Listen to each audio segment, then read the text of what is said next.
Bibigyan lang natin ng pansin yung verse 5. Basahin muna natin bago tayo manalangin. Siyasatin ninyo ang inyong mga sarili kung kayo'y nasa pananampalataya. Subukin ninyo ang inyong mga sarili. Hindi ba ninyo nalalaman na si Jesucristo ay nasa inyo? Malibang kayo'y nabigo sa pagsubok. Ang Diyos sa magpala sa ating binasa, tayo po ay manalangin.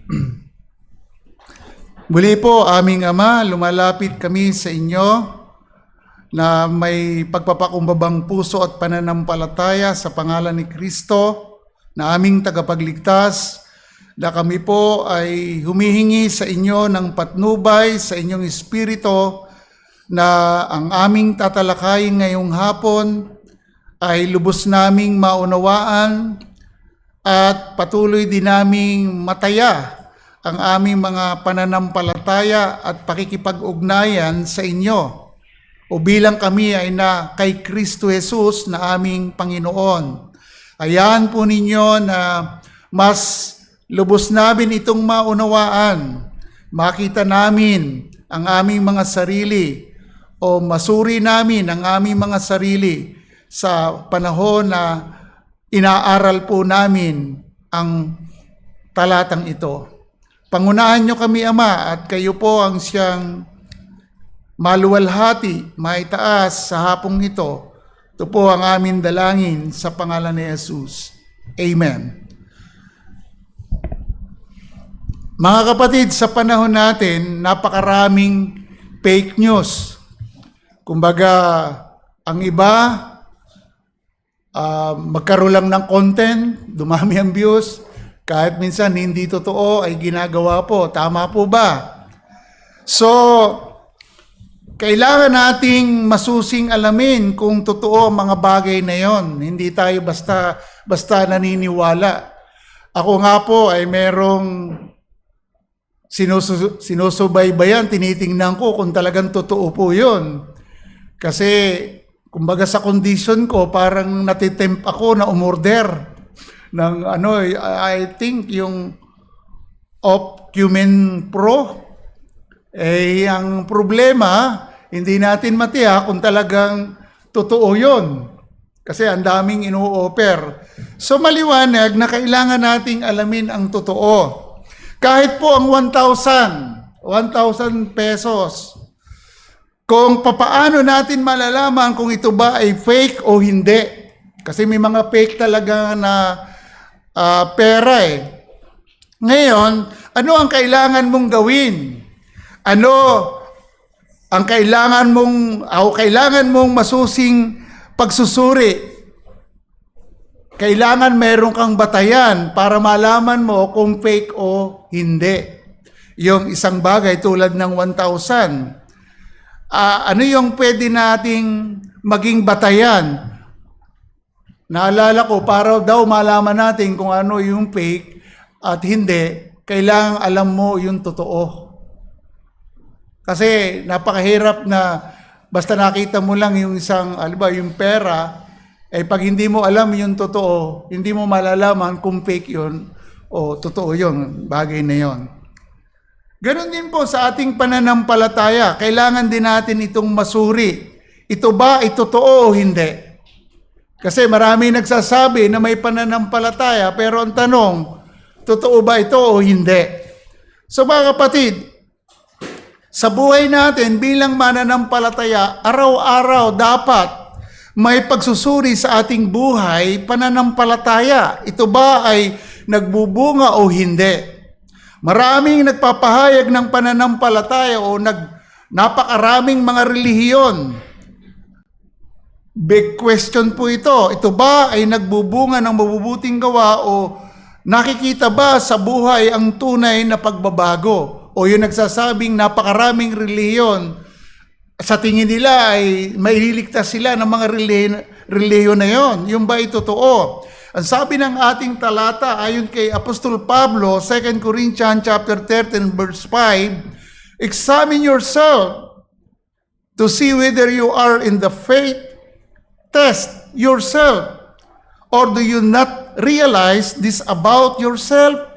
That Jesus Christ is in you, unless indeed you fail to meet the test. Sa Tagalog, suriin ninyo ang inyong sarili upang makita kung kayo ay nasa pananampalataya. Subukan ang inyong sarili o hindi ba ninyo natatalastas ang tungkol sa inyong sarili na si Jesucristo ay nasa inyo, maliban kung talagang hindi ninyo maabot ang pagsusuri. Napakaganda pong talata. Ang pinakabuod ng konteksto po sa 2 Korinto chapter 13 verse 1 to 10 po, ito po ay naglalaman ng huling babala ni Pablo sa mga taga-Korinto na ang babalay magsisi kayo sa kasalanan bago siya dumating upang bisitahin sila. Nandiyan po yan. At alam natin, ayon kay Pablo, walang makakaiwas sa disiplina ni Kristo kung mananatili silang hindi nagsisisi. So, makikita nila na si Kristo ay nagsasalita sa pamamagitan ni Pablo kapag ipinatupad niya ang makapangyarihang disiplina ni Kristo sa kanila. Kumbaga, si Paul ay nagsasalita sa pamamagitan ng salita ni Kristo na kung sila ay magpapatuloy sa pagkakasala, ay gagawad po talaga yung disiplina. So hinihimok niya silang suriin ang kanilang sarili upang makita kung si Kristo ay nasa kanila at siya ay nananalangin para sa kanilang pagpapanumbalik. So yun po yung intention ni Pablo na pinakabuod nito. Alam ni Pablo na binigyan siya ng Diyos ng otoridad na ito po ay kumakatawan kay Kristo sa gitna nila. Ngunit umaasa siyang hindi niya ito kailangang gawin sa matinding paraan sa pagdating niya. Kaya nga hinihimok sila na magsisi. Kumbaga, dapat talikuran nila ang kasalanan. Ngayon, sa kanilang kalagayan, ini-encourage talaga ni Pablo ang mga taga-Korinto na siyasatin ninyo ang inyong sarili. Kumbaga, sinasabi na pagdating niya doon ay dapat okay at hindi na maipatupad yung nararapat na disiplina. Mga kapatid, sa buhay natin, mahalaga din na siyasatin natin ang katayuan sa Panginoon. Tayo po, mga mananampalataya, batay sa talatang 5 na binabanggit doon, siyasatin ninyo ang inyong sarili. At nilinaw dito ni Pablo kung talagang tayo ay nasa pananampalataya.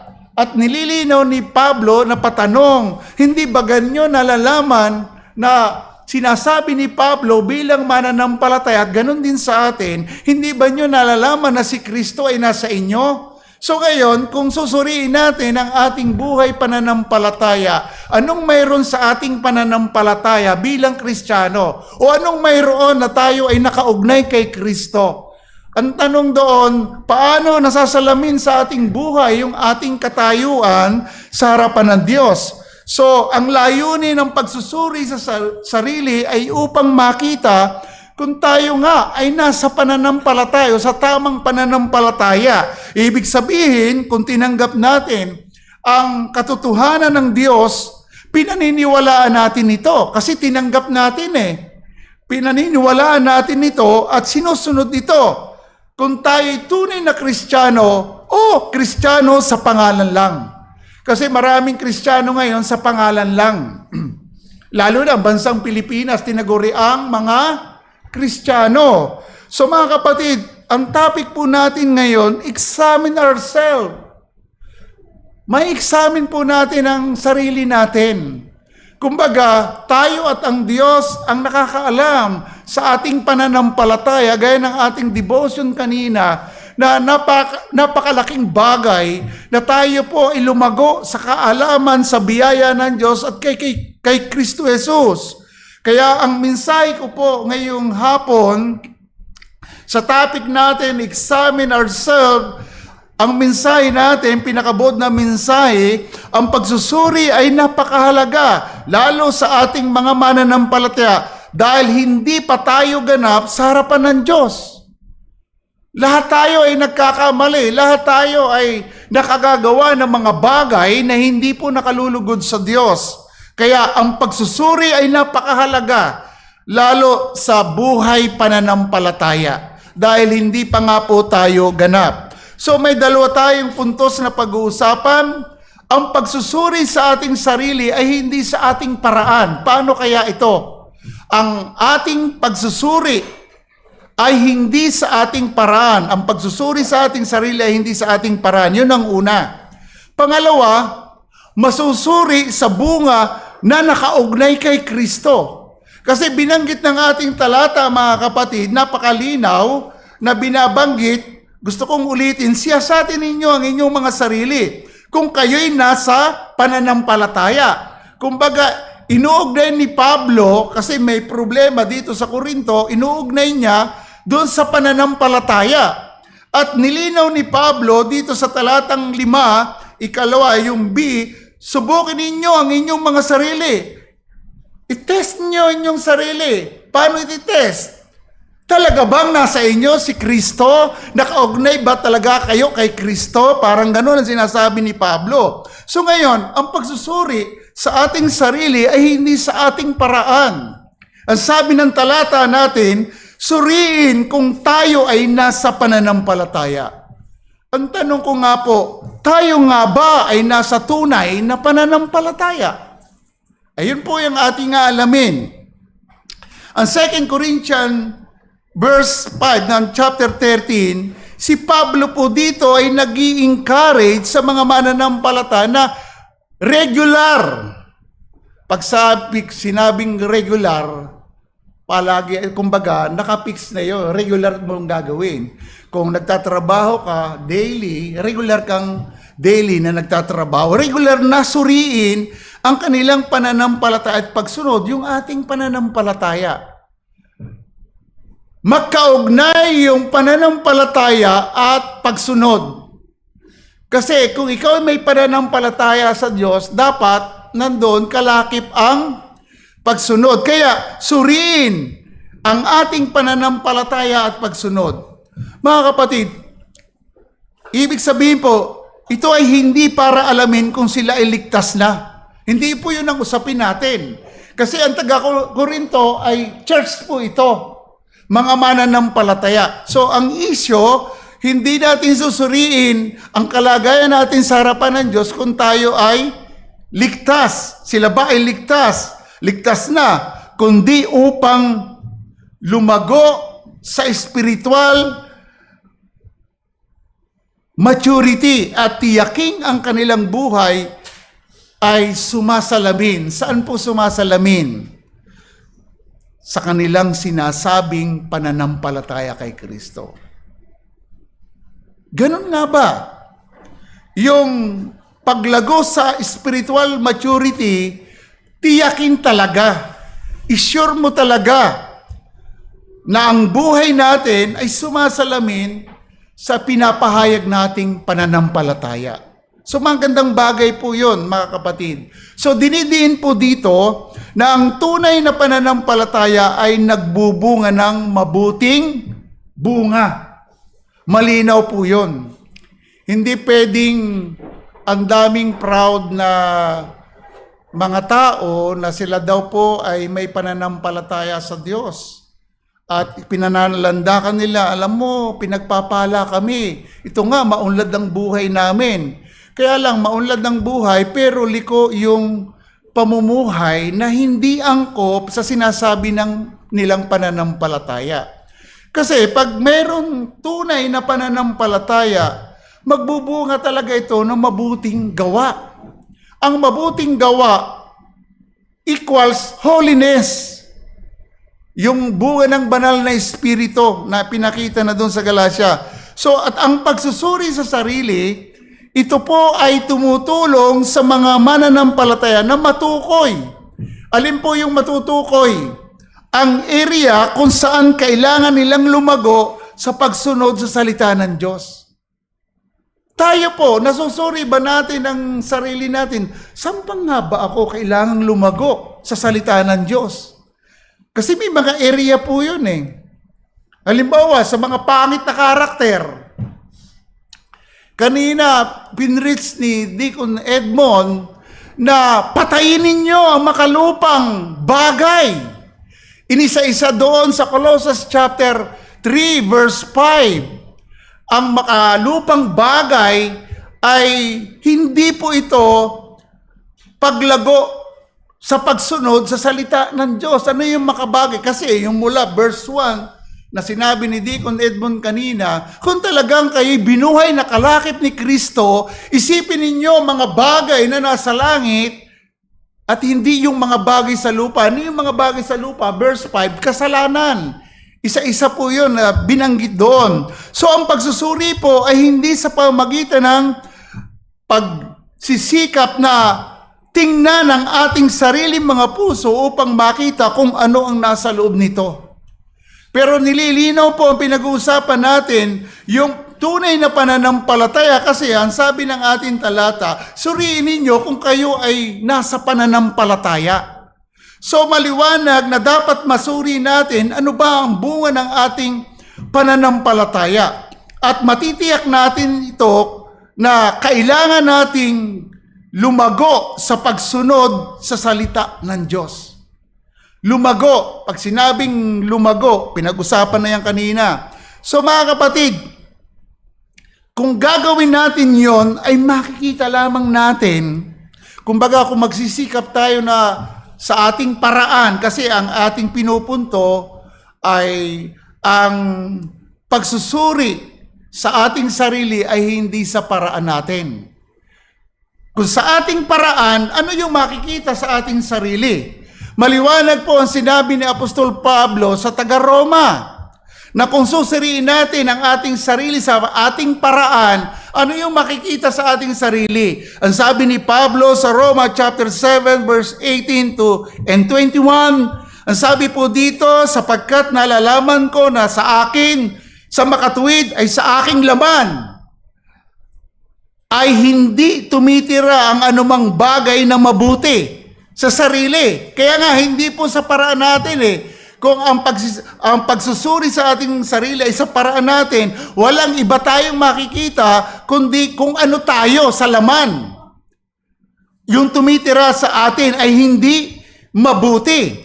So sapagkat ang pagnanasa ay nasa akin, dadapwat ang paggawa ng mabuti ay wala. Yun ang nakita ni Pablo sa kanyang sarili.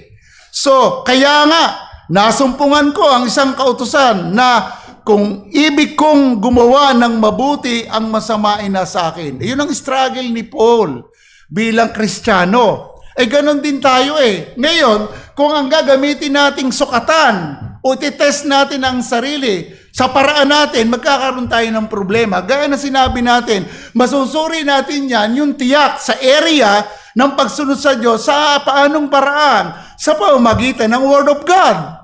Kasi wala pong pinakamainam na tools ay Word of God.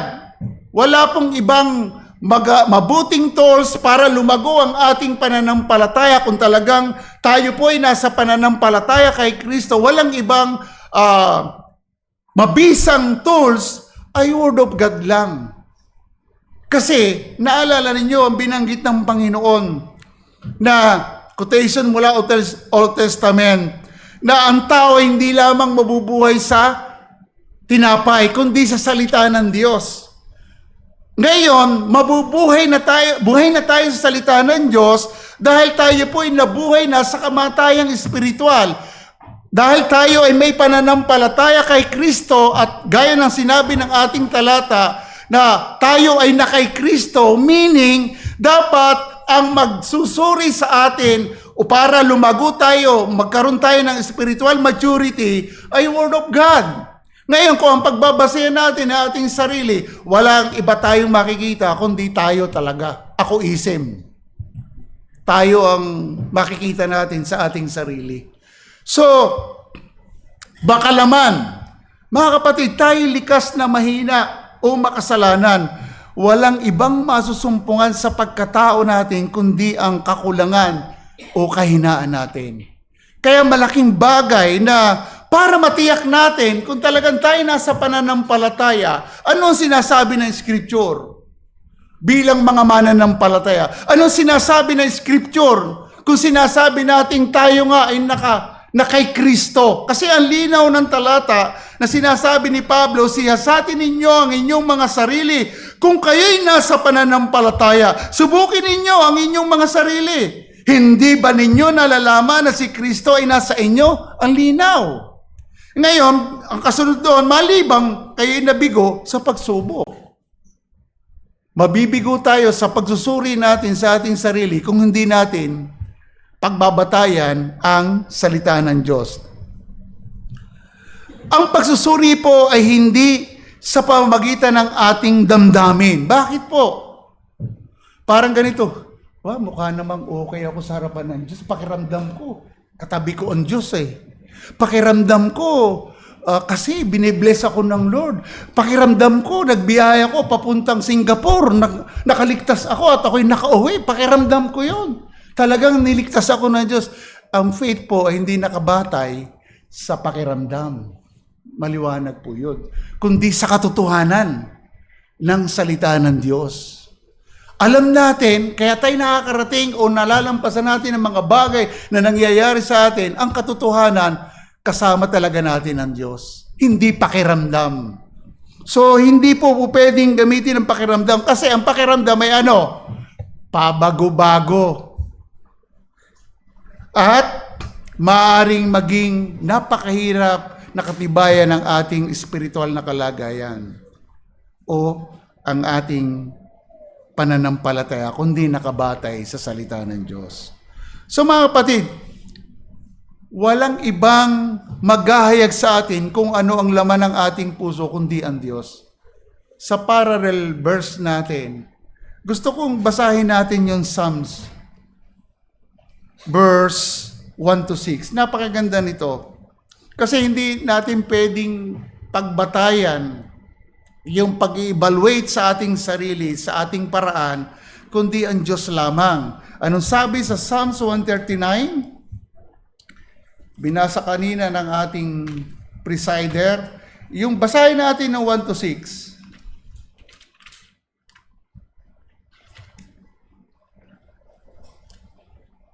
$139. Dali lang po.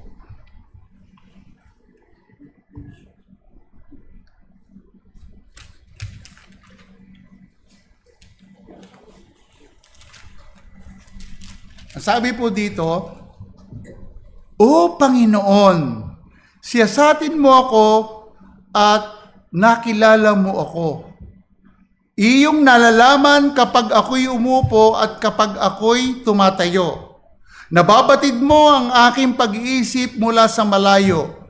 Iyong sinisiyasat ang aking landas at ang paghiga ko. At ang lahat kong mga lakad ay nalalaman mo. Bago pa man magkaroon ng salita sa dila ko, O Panginoon, lahat ng iyon ay alam mo. Iyong pinaligiran ako sa likuran at sa harapan, at ipinatong mo sa akin ang iyong kamay. Ang gayong kaalaman ay lubhang kahanganga para sa akin. Ito ay matayog, hindi ko kayang abutin. So yun po. Kaya dinidiin natin na ang Diyos ang nakababatid ng ating buhay. Kaya sinasabi ko, yung pagsusuri sa ating sarili ay hindi sa ating paraan, kundi ang Diyos lamang. Ano ang senaryo noong ang mga tao ay maraming sumusunod kay Kristo, na yung yung tubig ay ginawang alak nung kapusin, maraming sumunod sa Panginoon, then kasunod nun, pinakain sila. So, doon sa chapter 2, bago pinakain sila, doon sa John chapter 2 verse 23, hindi talaga pinagkatiwala ni Jesus ang kanilang sarili sapagkat sila'y sumampalataya dahil sa ginawan himala ng tubig ay ginawang alak. Sumampalataya ang marami. Pero sabi ng Panginoong Hesus, hindi niya pinagkatiwala ang kanyang sarili sa kanila. Bakit? Batid ng Diyos ang laman ng puso ng tao. Kaya tama si Pablo, siyasatin ninyo ang inyong sarili kung kayo ay nasa pananampalataya. Pero paano natin masisiyasat? Sa pamamagitan ng Word of God. Maliwanag po yun. Ayon kay Pablo, hinihimok ang mga mananampalataya na suriin ang bunga ng pananampalataya ng isang Kristiyano. Ang palabas na pagpapakita o pagsalamin sa isang tunay na pananampalataya ay sa pamamagitan ng pagbabagong buhay, pagsunod, pagmamahal sa Diyos at sa iba. Doon po makikita, doon natin masusuri yung ating pananampalataya. Hindi pwedeng may pananampalataya tayo tapos walang pagbabago. Saan natin masusuri yun? Ayon sa ating scripture na binasa, walang makapagtatago sa kanya. Hindi pwedeng peking Kristiyano. Ang peking Kristiyano nandito sa loob. Halimbawa, nagsasama-sama tayo, pero doon malalaman sa paglabas. Nakikisalamuha na tayo sa ibang tao. Naalala ko nung bago pa sa pananampalataya, yung salitang born again, palasak nung that time, ay tayo 17 years na charismatic. Pero nung bago-bago pa ako noon, ang pananaw ko, lagi kong sabi, malalaman ninyo ako'y totoong born again kapag nakasama nyo ako. Yun ang sinasabi ko sa kanila. Pero sa harapan ng Diyos, ganun man ang sabihin mo at hindi mo napatunayan na kapag nakasama mo yung mga ibang tao at hindi nakita sa iyo ang tunay na pagbabago, hayag pa rin sa Diyos yun. Kaya nga, masusuri natin kung talagang tayo nasa pananampalataya at nakaugnay sa ating Panginoong Kristo. So mga kapatid, ang panlabas na pagpapakita at pagsalamin sa tunay na pananampalataya sa pamamagitan ng pagbabago, buhay, pagsunod, pagmamahal sa Diyos at sa iba, ito po ay bunga na nakaayon sa salita ng Diyos, bunga ng pananampalataya. Ang punto natin, ang tunay na pananampalataya ay nakikita sa buhay ang mga bunga nito. So mga kapatid, ba-challenge tayo? Ang dinidiin ni Apostol Pablo dito sa taga-Corinto, may problema sila. Doon pa lang sa verse 1 and 2, sabi niya, ito ang ikatlong pagkakataon na ako'y darating sa inyo, anumang bintang ay dapat pagtibay ng 2 o 3 saksi. Aking binabalaan ang mga nagkasala noong una at lahat ng iba pa, at binabalaan ko sila ngayon habang wala pa, gaya ng ginawa ko nung ako'y kaharap sa ikalawa kong pagdating, na kapag ako'y muling dumating, sila'y hindi ko na pagbibigyan kung walang repentance. Talagang darako sila sa pagsisi. Kaya andiin niya sa verse 5, siya sa atin talaga ninyo, mga kapatid, kung talagang kayo ay nasa pananampalataya. Kaya nga ang pinupunto natin, ang tunay na pananampalataya, nakikita sa buhay ang mga bunga nito. Kaya ang unang challenge ko po, mga kapatid, dapat nating subukin ang ating sarili sa pamamagitan kung ano talaga ang ginagawa natin araw-araw. Ano ba yung ginagawa natin araw-araw? Doon po, makikita ng Diyos yung ating buhay, at kung tayo may mga kasama sa bahay, nakikisalamuha tayo sa ibang tao, doon makikita yung ating pananampalataya sa ginagawa natin. Ano ba ang ginagawa bilang mananampalataya? Batid ng Diyos ang ating buhay, walang maililihim sa Kanya. Sa pamamagitan ng salita ng Diyos, dito malalaman kung ginagawa ba natin ang ayon sa Kanyang kalooban. So mga kapatid, masusuri ito sa pamamagitan kung ano yung pinapakita nating pananampalataya sa Kanya. Bunga ng pananampalataya. Pangalawa po, masusuri sa bunga na nakaugnay kay Kristo. Yun ang binanggit ng dalawa. Sabi niya sa verse 5, B, hindi ba nyo nalalaman na si Jesucristo ay nasa inyo? Ang sabi doon, subukin ninyo ang inyong sarili. Hindi ba ninyo nalalaman na si Kristo ay nasa inyo? Napakagandang bahagi po ito. Sabi niya, test yourself. Or do you not realize this about yourself? That Jesus Christ is in you. Kung wala tayong karanasan kay Kristo at hindi masunurin sa Kanya, kung ang ating paraan ng pamumuhay at pag-iisip at pagkilos ay salungat sa aral ni Kristo o sa salita ng Diyos, anong katibayang mayroon tayong nakaugnay kay Kristo o nakaugnay talaga sa Kanya? Anong katibayan nga naman? Ito'y nililinaw ni Pablo. Hindi ba ninyo nalalaman na si Kristo ay nasa inyo? So maliwanag po yun. Sa Romans chapter 8 verse 9, kung wala sa inyo ang Espiritu ni Kristo, wala siya sa inyo. Pero maliwanag, lahat ng believers ay nagdudwell ang Holy Spirit. Individual na mananampalataya, temple ng banal na Espiritu. 1 Corinthians 6:19. As a church, 1 Corinthians 3:16.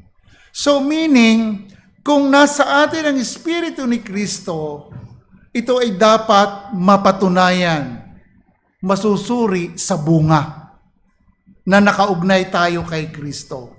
So, batid natin na napakahalaga na tayo ay nakaugnay kay Kristo. Maliwanag ito. Gusto kong sipiin yung John 15:1-5. Ang sabi ng verse 1, ako ang tunay na puno ng ubas at ang aking ama ang magsasaka. 2, ang bawat sanga na sa akin ay hindi nagbubunga ay inaalis niya at ang bawat sanga na nagbubunga ay nililinis niya upang lalong magbunga. 3, kayo'y malilinis na sa pamagitan ng salita na sa inyo'y aking sinalita. Kayo'y manatili sa akin at ako'y sa inyo, gaya ng sanga na di makapagbunga sa kanyang sarili.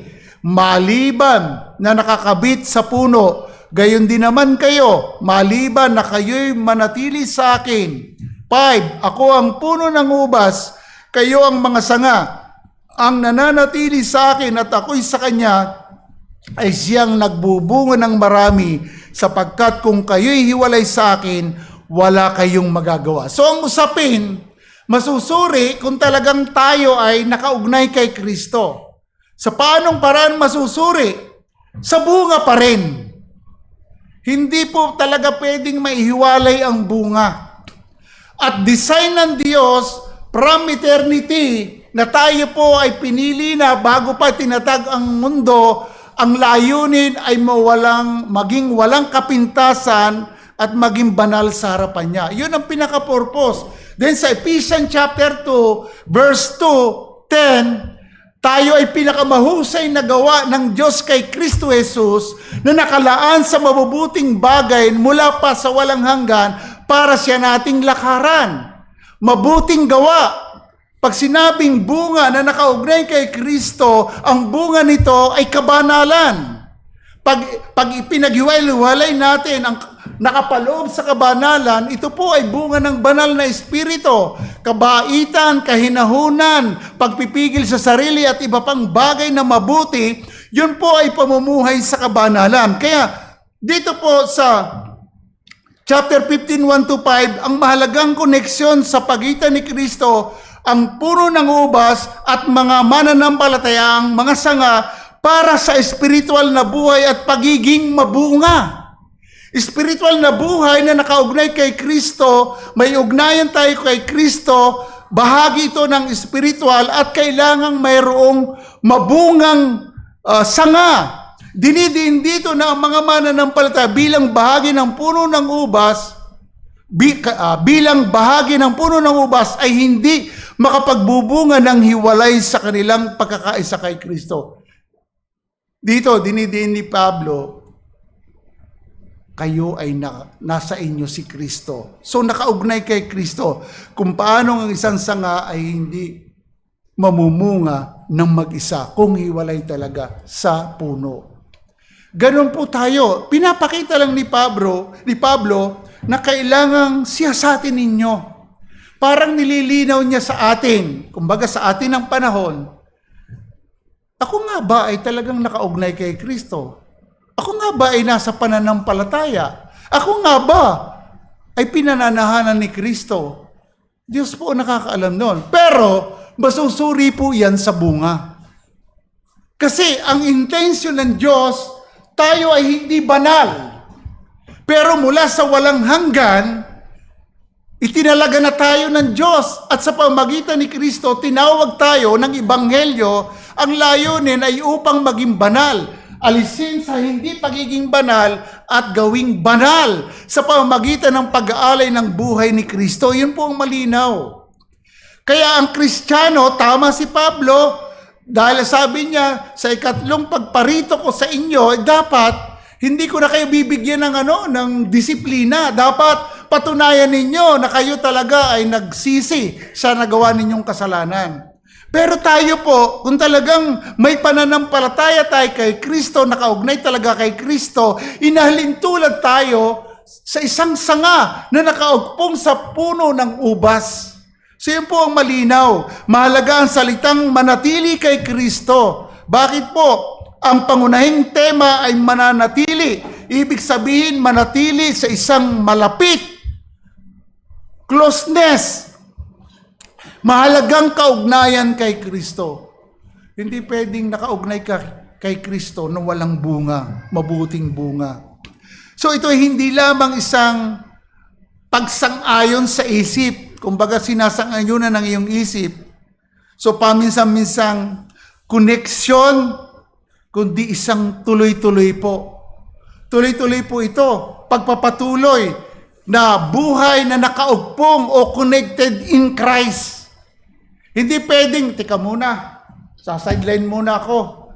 Ihiwalay ko muna ang aking ugnayan kay Kristo. Mabubuhay muna ako sa mundo. Hindi pwedeng ganon. Si Christ at ang Diyos Ama, kapag inilapit ka kay Kristo, walang bawian.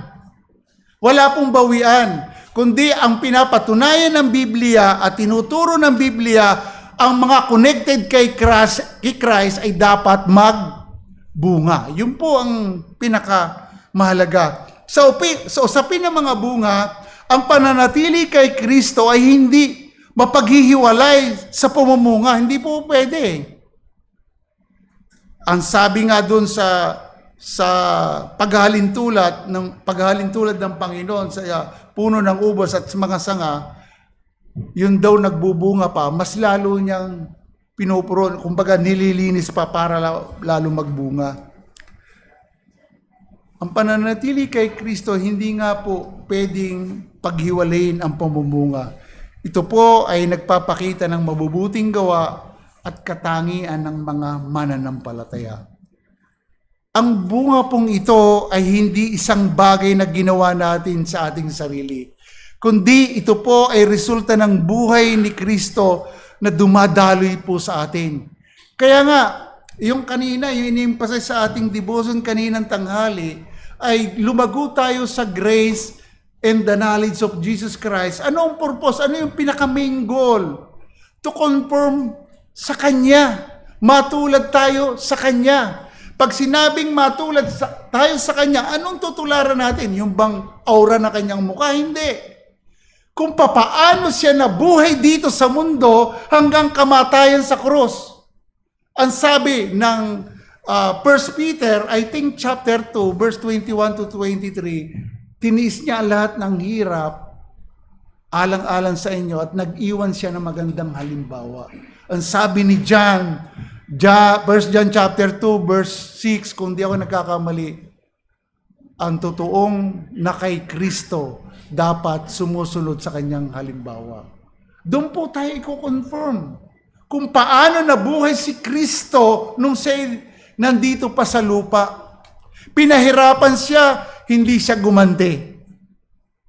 Grabe po, nagpakumbaba siya, pinagkatiwala niya kanyang buhay sa ating amang nasa langit. Isa pong magandang halimbawa sa bunga ay yung Mateo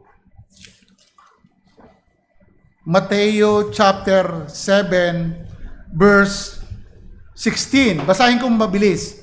Makikilala nyo sila, ito po ay tumutukoy sa mag-iingat kayo sa verse 15, mag-iingat kayo sa mga bulaang propeta na lumalapit sa inyo na may damit na tupa, ngunit sa loob ay mga ganid na asong gubat. Kaya sabi niya sa 16, na Matthew 7 verse 16, makikilala nyo sila sa kanilang mga bunga. Mahalaga po yung bunga. Nakapipitas ba ng mga ubas sa mga tinikan o ng mga igos sa mga dawagan? Gayun din naman, ang bawat mabuting puno ay mabuti ang bunga, ngunit ang masamang puno ay masama ang bunga. Hindi maaaring magbunga ng masama ang mabuting puno at mamunga ng mabuti ang masamang puno. Bawat puno na hindi mabuti ang bunga ay pinuputol at tinatapon sa apoy. Kaya't makikilala nyo sila sa kanilang mga bunga. Bunga, napakahalaga po. Saan ba kayo nakakita ng puno ng niyog nagbunga ng santol? Wala po. Pero ang dinidin natin, siyasatin ninyo ang inyong sarili kung kayo ay nasa pananampalataya. Siyasatin mo ang iyong sarili na hindi mo ba alam na nasa iyo si Kristo? Yun po ang batayan Nakaugpong tayo kay Christ, kaya dapat tayong magbunga ng mabuti. Ang batayan nito ay ang salita ng Diyos. Yun ang susuri sa ating mga bunga. Ang kapatid, kung alam natin na may karanasan na tayo kay Kristo, taimtim nating sinisikap na sundin ang kanyang salita, makikilala ang mga bunga nito sa ating buhay. Kung nag-grow tayo sa Word of God, magbubunga po yun. Kasi yung modelo natin si Christ, the way naglumalago tayo sa pagkakilala kay Kristo, nakikita natin ang sarili at kumbaga, sinasalamin natin yung ating good example na si Kristo, makikita natin ang sarili, hindi pala angkop ang aking pagkataong ito sa halimbawa ni Kristo. Kaya mahalaga po yung tayo lumalago talaga sa salita ng Diyos. So, ang batayan nito, magagawa natin ang sinasabi ng Biblia na dapat nating gawin para mapatunayan ang kanyang pagliligtas sa atin. Kasi dapat nating alam din yun na mapatunayan yung kanyang pagliligtas sa atin, malalaman natin na si Kristo ay nasa atin. Through the Word of God. Malalaman po natin yan. So mga kapatid, ang katibayan ng mga kasulatan na tayo ay nasa Panginoong Hesus na binabanggit ng Biblia, kung tayo na kay Kristo, maliwanag, mayroon tayo talagang buhay na walang hanggan. At yung buhay na walang hanggan na yun, hindi pwedeng walang katibayan sa ating mga buhay na pagbabago. Dapat nating gawin ang lahat ng ating makakaya upang matiyak na tayo ay nasa pananampalataya at nakaugnay kay Kristo. So, hindi ito conditional. Bilang ligtas, sinasabi ni Pablo, siyasatin natin kung talagang tayo nasa pananampalataya at na kay Kristo. Kaya dapat gawin nating lahat ang ating makakaya na matiyak natin na tayo'y nasa pananampalataya at nakaugnay kay Kristo through the Word of God. Anong sabi ng 2 Peter chapter 1 verse 10? Ito, make your calling and election sure. Meron tayong gagawin, mga kapatid. So, at kung hindi tayo makapasa sa pagsubok, hindi tayo dapat mawalan ng pag-asa. Tuloy-tuloy ang pagtuturo ng Diyos.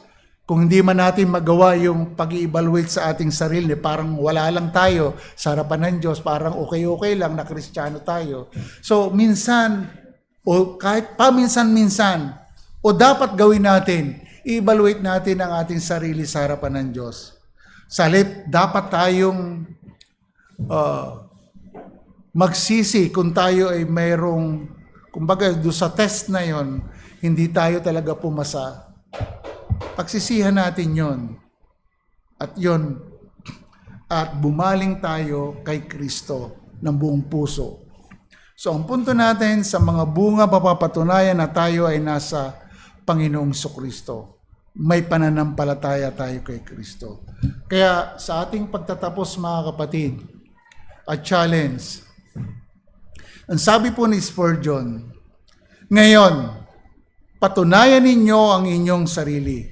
Huwag lamang umupo sa inyong aparador at tingnan ang inyong sarili ng nag-iisa, kundi pumunta sa abalang mundo at tingnan kung anong uri ng kabanalan ang mayroon tayo. Yun ang binanggit ko kanina eh. Doon masusuri kapag tayo nasa labas na. Sa amin po, napakahirap din.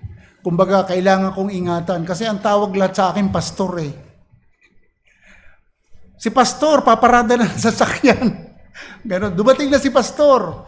So, palasak na tawag yung pastor. Ay, pag ako'y nagkamali dyan, subject naman tayo sa pagkakamali, napakahirap. Masisira po yung patotoo. So, tama si Spurgeon. Sabi niya, patunayan ninyo inyong sarili. Huwag lamang upo sa inyong aparador at tingnan ang inyong sarili. Siguro, sinasabi niya sa harapan ng salamin na nag-iisa. Kundi pumunta sa abalang mundong ito at tingnan kung anong uri ng kabanalang meron kayo. Tandaan, maraming relihiyon ng isang tao ang tatayo sa pagsusuri na hindi magiging katibayan. Tama naman. Yun daw relihiyon.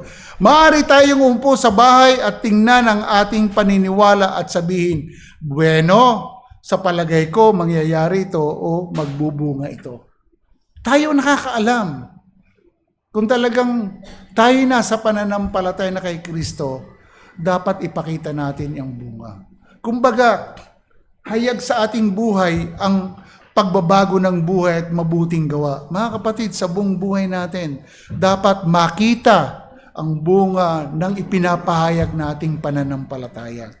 At gawin nating pamantayan ng lahat ng pamantayan ng salita ng Diyos sa buong buhay natin. Ang Ebanghelyo, sa anumang ating gagawin, iisipin, sasalitain, dahil dito natin masusuri ang ating sarili na hindi sa paraan natin, kundi paraan ng Diyos. Kasi batid ng Diyos, walang maililihim sa atin. Alam ng Diyos kung ano ang buhay natin. Tayo ngayon ay mananampalataya na ipaubaya natin sa Diyos sa paraan ng kanyang mga salita. Sa ganitong paraan, malalaman natin na tayo ay talagang na kay Kristo, nasa pananampalataya sa Kanya. Huwag kakalimutan, si Jesus ay nasa atin at ang bunga ng pagsampalataya sa Kanya. Ang sabi ng Romans 8-10, dadapwat kayo'y wala sa laman, kundi nasa Espiritu. Kung gayoy tumitira sa inyo ang Espiritu ng Diyos, dadapat kung ang sino may walang Espiritu ni Kristo ay hindi sa Kanya. At kung si Kristo ay nasa inyo, ang katawan ay patay na dahil sa kasalanan. Dadapwat ang Espiritu ay buhay dahil sa katuwiran. So tayo po ay pinananahanan ng Espiritu. Tayo ay nakay Kristo sa Kanyang Espiritu sa pamamagitan ng ating pananampalataya. Magbubunga ng mabubuting gawa na isang paraan ng pamumuhay sa kabanalan. So, china-challenge ko po ang bawat isa. Kung mayroon ditong visitors, kung wala kang pananampalataya kay Kristo, hindi ka nakaugnay kay Kristo. At ang malungkot doon, wala kang kaligtasan. Kung walang Kristo, walang salvation sa kaluluwa. Kung walang pananampalataya, wala ka ring o hindi ka maaring kalugdan ng Diyos. So, china-challenge kita, kung wala ka kay Kristo, lumapit ka sa Kanya, hingin ang Kanyang awa, magpakumbaba ka, sumampalataya ka sa Kanya, at magsisi sa kasalanan. At tayong mga mananampalataya, magpatuloy tayo sa lakarin ng pananampalataya na pinapakita natin ang mabubuting gawa hanggang bumalik ang ating Panginoon. Sa Diyos ang papuri at karangalan, tayo po ay manalangin.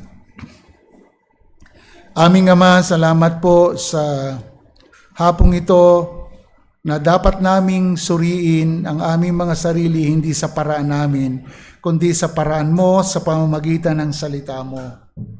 At tulungan niyo po kami na alam po namin, masusuri na kami ay nakaugnay kay Kristo sa pamamagitan ng aming mga bunga. Tulungan niyo po kami na sa aming pagpapatuloy at paghihintay sa pagbabalik ng aming Panginoong Jesucristo, madatngan kami at maiharap kami na walang kapintasan sa inyong harapan batay sa aming mga bunga ng pananampalataya sa inyo. Maraming pong salamat. Pagpalain niyo po ang bawat isa sa amin na mas lalo kaming magsikay, patuloy na matatag sa pananampalataya at panatilihing nakaugnay kay Kristo sa pamamagitan ng pagsusustina ng inyong biyaya upang kami makapagpatuloy sa hinaharap na kaluwalhatian. At tiyak po yon dahil hindi kailanman kayo magpapabaya sa amin. Salamat po. Ito po ang aming dalangin sa pangalan ni Jesus. Amen.